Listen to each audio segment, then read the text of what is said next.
we've got the camera rolling, and so I'm Richard Taylor, and I'm here in Queen Edith with the Conservative candidate for the Cambridge City Council, Manus Deb. And so you're a Conservative, and you just told me you've been a Conservative now for about a year. What's your views on the Conservative government? Do you think that they're performing well? Is that a fair question to ask a local candidate, do you think? Yeah, let me first introduce myself. I'm Manus Deb. I'm your local Conservative candidate from the Queen Edith ward, and I'm standing for the City Council election, which is a local election on 5th of May. And basically my focus is right now on the local issues, and I'm very focused about solving the local issues which bothers the local residents. And right now, Conservative government centrally, they have to govern, and I'm really not at this point concentrating on central issues. But do you find people on the doorstep ask you about, ask you about the Conservative government? Yeah, yes, they do often ask me. Not many people, but some people, they do ask me about the government's policy towards disabled people, one person commented about it, and I said, look, government not necessarily always do things right, but if they realize that some areas where they are lacking a little bit, I think they sit together and correct that. So, and I think disabled benefits, if government has corrected that, and they did not withdraw the benefits. So they put it back on. That's the key question. So we've got these massive benefit cuts at the moment. Yeah. Are the Conservatives in government doing that fairly and protecting the most vulnerable? I think so. They are fair to the people across the board. I think what Conservative government is trying to do is they are trying to tell everyone that we should try to go and find a job. Everyone should try to get a job. Now, if there are genuine problems, if someone really cannot work and have a serious disability, and then they deserve all the benefits in the world, but they have to really establish that it is really genuine. And to my knowledge and to the government's knowledge, I think there are loads of people who have been claiming benefits years after years, and and they not necessarily everyone has disabilities, and they should not do that. And if they have genuine problem, I support them 100%. Right, well, I thought I had to ask that because yes, you're the first member of the governing party I've actually met since 2015, since the election, and I thought that was the key question. So thank you for addressing it. But I do agree we've got to focus on the local issues here. But one of your policies is on parking in hospital. You've said that you want the parking fees to vary for staff depending on how much people earn. Yeah. Now, is that something that you think, as a local councillor, like obviously that's not a local council decision, it's not a local council power. How did you actually implement that policy? Okay. I've started my canvassing in December last year, and I haven't stopped knocking doors since then. I have interacted with thousands of people so far, and the feedback that we have received from the streets near Edinburgh Hospital, and also the streets opposite Hills Road Sixth Form College, they have huge difficulties parking near their home. Now, I took up this issue with... And you've identified a problem there. You've said you identified one of the problems is that parking on site is too expensive. There are some very poorly paid people working on that site who opt to walk further to have free parking. There are multiple problems, and when I took up the issue with Edinburgh Trust managers who are responsible for parking, I was surprised to know the facts and figures. In my meeting, they have told me they employ 900 staff. At any given shift, more than 4,000 people are working in Edinburgh. Unfortunately, they provide parking spaces only for 2,400 staff members and 1,050 parking spaces for patients and visitors. So no wonder staff members are gridlocking the nearby streets. Now I am pressing on them to build one more multi-story car park. That's number one.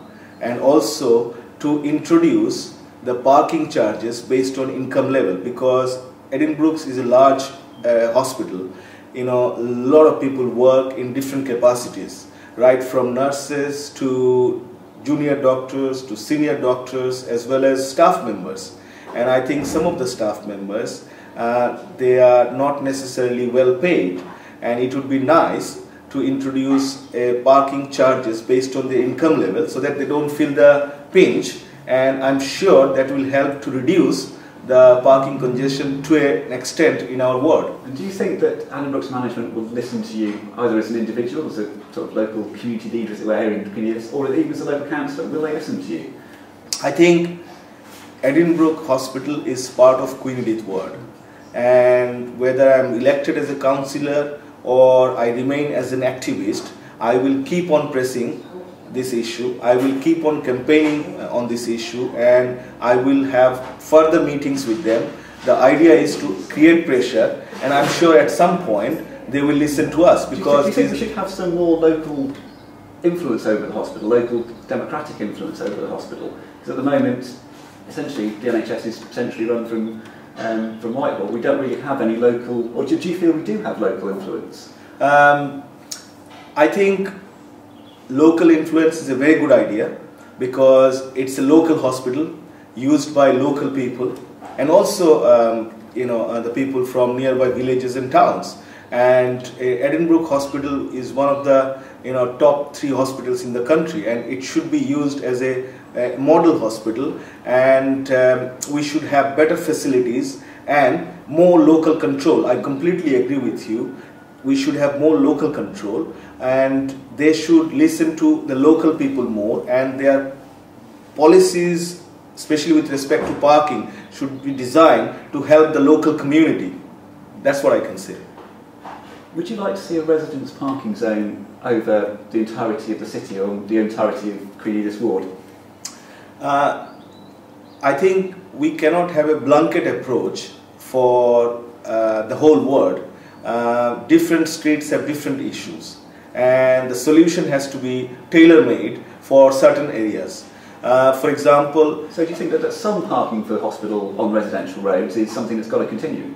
Well, for example, the streets opposite Hills Road, Sixth Form College, when I was visiting Blinco Grove, Hartington Grove, Marshall Road, some residents did propose that a resident parking permit may be a solution. But do you not think, do sixth form students not have a right to park on the road? Now, sixth form college students, I would strongly advise them to use the bus to commute to their college as far as possible, because Hills Road is well connected by City 1 and City 7, and also to Edinburgh Hospital and the Abraham Road Park and Ride. Now, the Clifton Way car park is only a few minutes walk from the college, and the train station is 10 minutes walk from the college.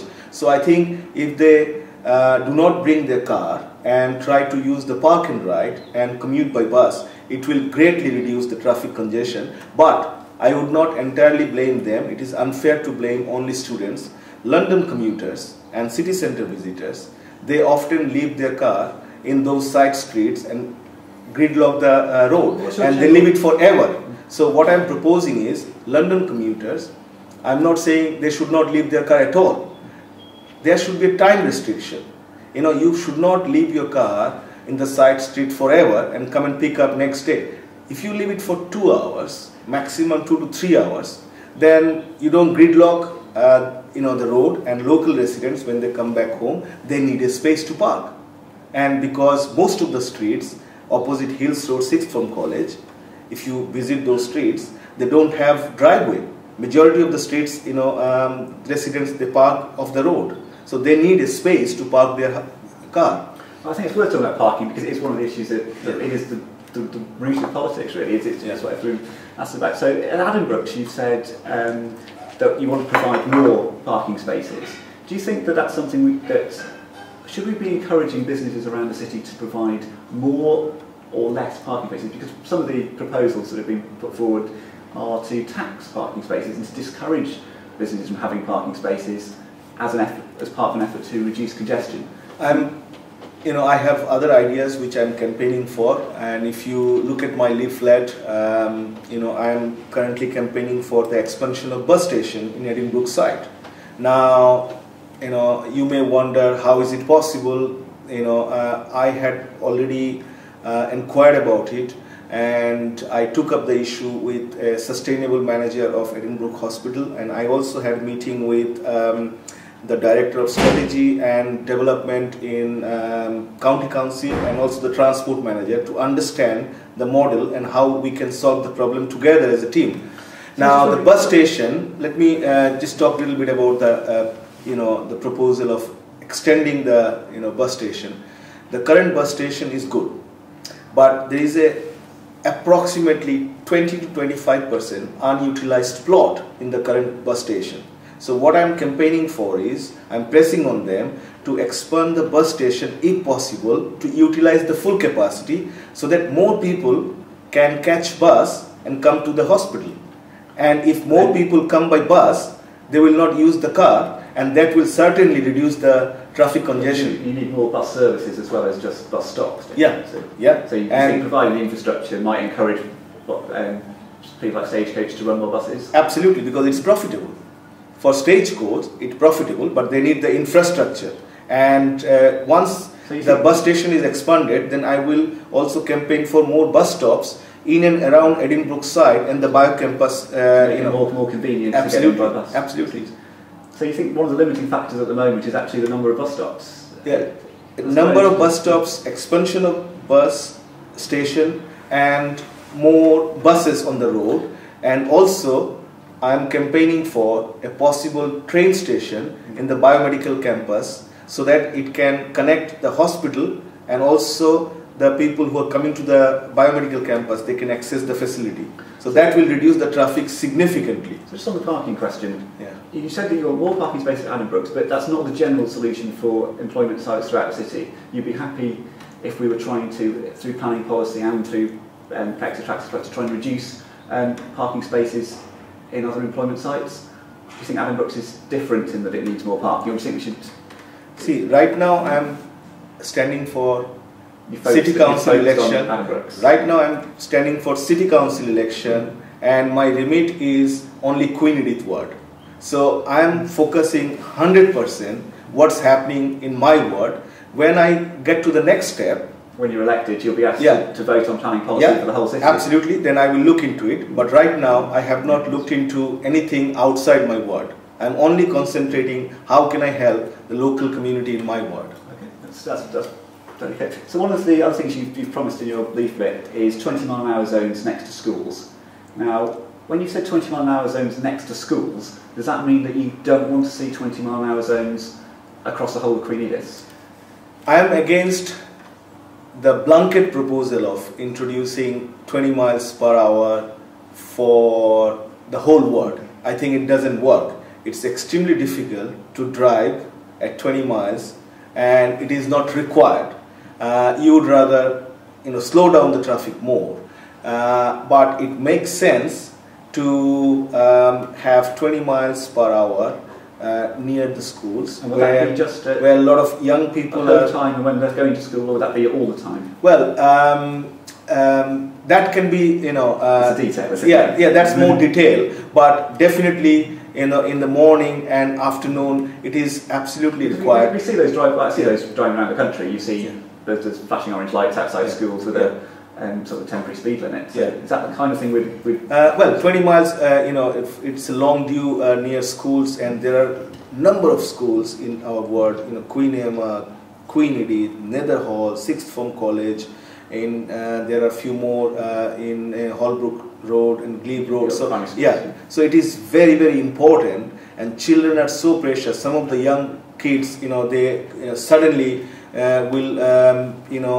cross the road, and they can't see the cars coming. Sometimes it's a blind spot. So it's absolutely important near school. So it's not just congestion, it's also safety. Absolutely, absolutely. And I'm not proposing a blanket, 20 miles per hour for all the streets.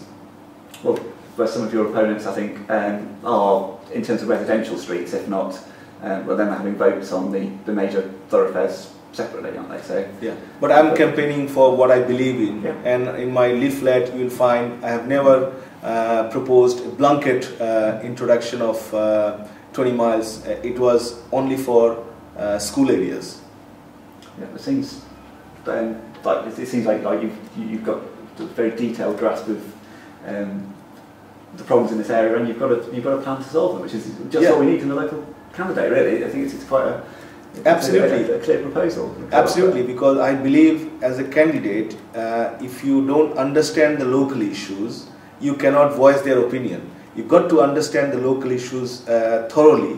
You have to understand what people want, and I apply my business logic, what is more efficient and what is more feasible to implement. So, have you taken part in these discussions so far? So have you been along to the South Area Committee, for example, where they've been having votes on where to apply 20-mile-an-hour zones?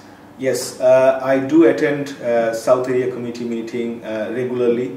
In fact, since you have brought up this issue, it's shocking that I was the only candidate present in the last South Area Committee meeting in St. John's Church just week before. And I believe this is the best platform where every councillor and every candidate from their ward should go and raise local issues, because where else you can raise your local issues? Councillors are sitting and you have to talk to them. The police surgeon comes, you have to report the crime happening in your ward, and why, I would like to know through your channel, why other candidates didn't even bother to turn up. I was the only person, and that shows my level of commitment for the community. I think it's excellent that you've gone on. I agree with you. I think we should see our candidates there taking part, and it's a good way to good way to look and see who would you like to see as your councillor who's taking use of the opportunity there. So what would you get the opportunity to set the local policing priorities, perhaps depending on who we get as the Police and Crime Commissioner, at the South Area Committee. Are there any? I think you've mentioned people being scared of burglary in your leaflets. Yes. So would you make burglary a local policing priority? Is that absolutely? Because 5-6 years back, we rarely heard about burglaries in Queen Edith ward, and it happened in December, again in February, and when the burglary took place in February, again I must emphasize my level of commitment.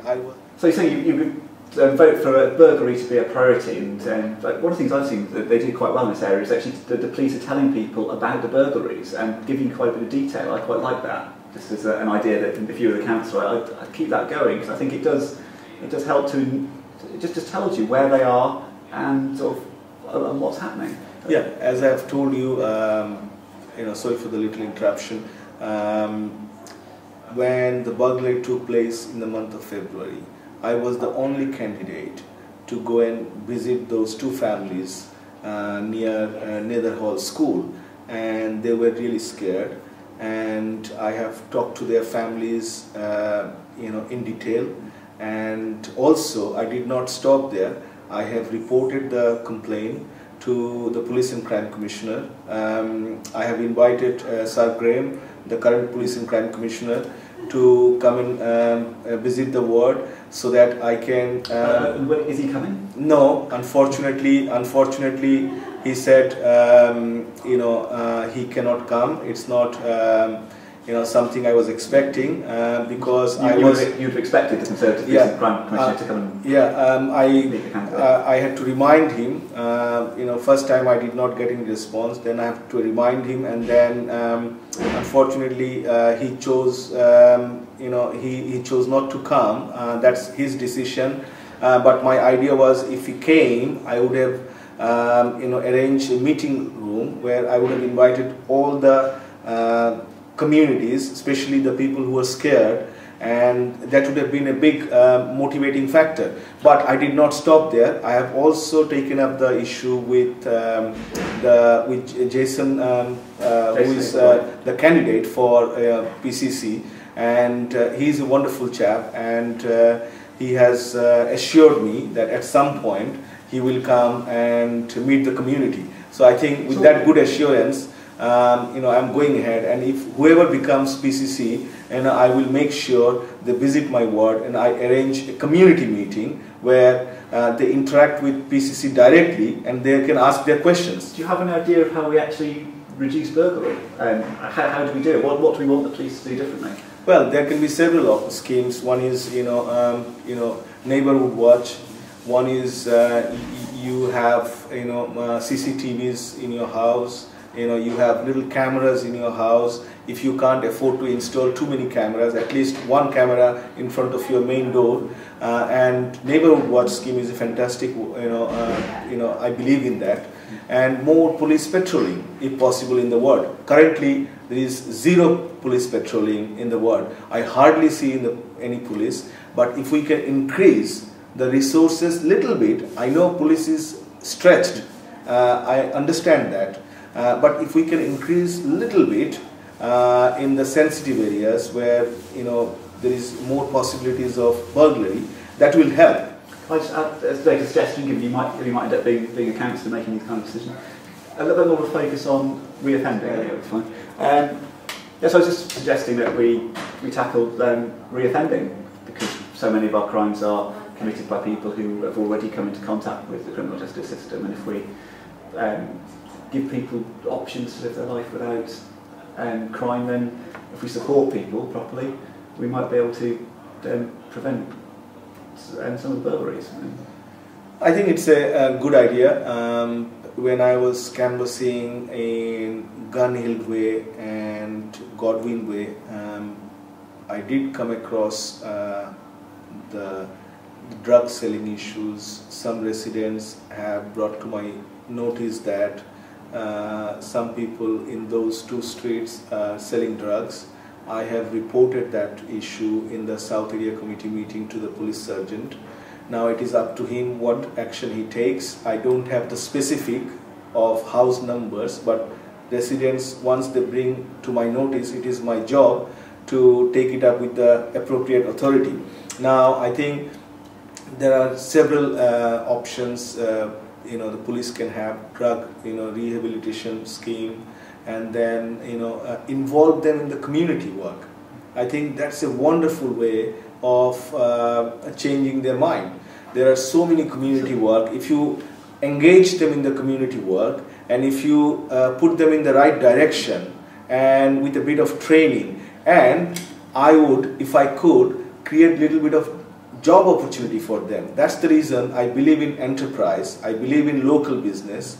I believe in more local shops in my ward, because more local shops means you need more workers, and this is the wonderful way of engaging people in the community work, in the business, so that their mind is focused for the right thing. Well, we spend a lot of money on rehabilitation and on probation. So, and that I agree with you. Actually, I think that's what those people should be doing. They should be helping people back into work and supporting themselves.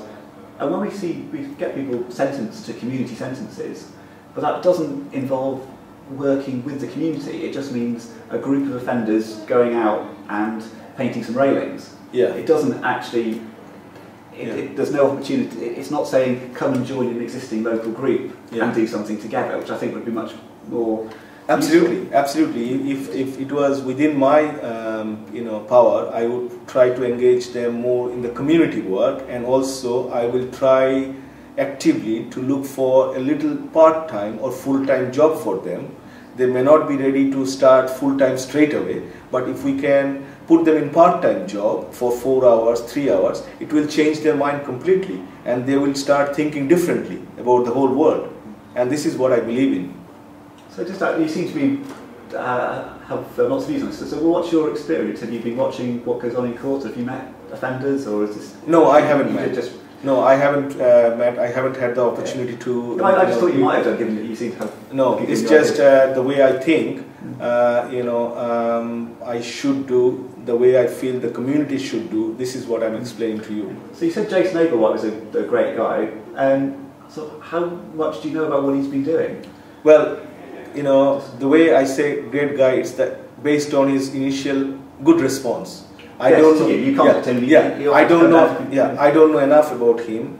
He is a PCC candidate. I've met him a few times. He's from our party, and his response is very positive so far.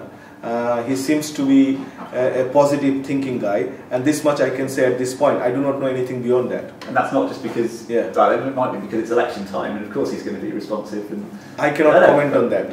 I cannot comment on that. We have to wait and see, but of course it would be hard to be as uncommunicative as for some reason, I don't know why. Well, I think that was really interesting, and I'm actually genuinely really impressed at essentially you're doing what a candidate should do. But I'll just tell you, well, I'm living in North Cambridge. We've got hustings coming up on Thursday, and I think we've got 15 candidates in the 3 wards that the hustings were about, and only 5 of them are turning up to hustings. Okay. So we seem to have a lot of candidates who are not really taking it seriously, whereas you are clearly, you think you've got to, well, you're taking it seriously, presumably you think you've actually got a chance of ending up on the council. Yeah, I think possibly my business background is helping me a lot, because I'm a chemical engineer and I run a successful business. I built it in the last 9 years, and my business experience tells me that you cannot take anything lightly, you cannot take anything for granted. If you take a project, you have to take it seriously, be it small or large. So once I decided that I'm going to be the candidate from Conservative Party for the City Council election, I thought I will do everything possible within the given time to make it happen, because I'm people's representative. People are going to vote for me based on what I do for them. And if I can help the community a little bit, I will also feel that I'm satisfied. You can achieve something as the candidate even if you don't get elected. So have you actually watched Cambridge City Council in action? Have you been to the council meeting? The full council meeting rather than the local one? I've just been to the South Area Committee meeting so the far. only reason I was going to ask was, it would be likely that if you get elected, you'll be one of a couple of Conservatives maximum. How do you think that's going to, or what do you think about that? You'll be going into the chamber, there'll be 1 or 2 of you, and many Labour councillors, many Liberal Democrats, you'll be in the minority. Do you think you'll be able to achieve much as a Conservative group? Yes, I think so, because I believe it is high time that City Council needs a Conservative candidate from 1 to 2, because we have better opposition. It is always in democracy good to have better opposition in the council. Now, second thing is there will be a better synergy between local government and central government if there is Conservative representatives. So do you think you'll actually have, if you were an elected councillor in Cambridge, you have what, direct line to ministers? No, I don't mean that. When I say better synergy, sometimes people have good network. If your networking can help the community, if your networking can benefit the community, I think everyone will appreciate.